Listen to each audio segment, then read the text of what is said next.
Primeira discussão. Encerrada a primeira discussão.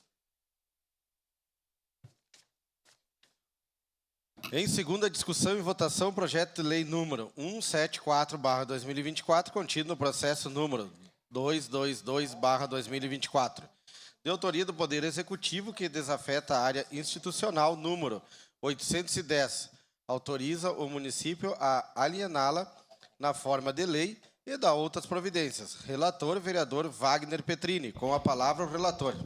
Senhor presidente, lhe peço a dispensa por ter feito a leitura na sessão passada.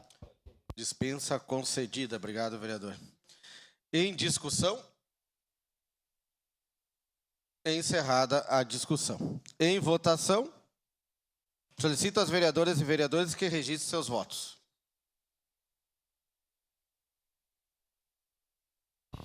Eu voto sim, senhor presidente. Vereador Sandro Fantinel vota sim. Voto sim, presidente. Vereador Velocino Ex vota sim. Voto sim, senhor. Vereador Lucas Dil Voto vota sim, sim. senhor. Vereador Scalco vota sim. Vereador Zé D'Ambrosio vota sim. Vereador Zé D'Ambrosio vota sim. Voto sim, senhor presidente. Vereadora Gladys Frisso vota sim.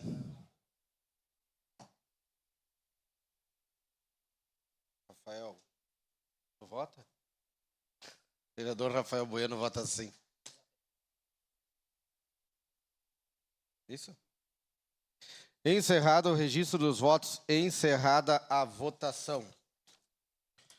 O projeto de lei número 174/2024 foi aprovado por unanimidade, com a representação da vereadora Marisol Santos e do vereador Fiuza.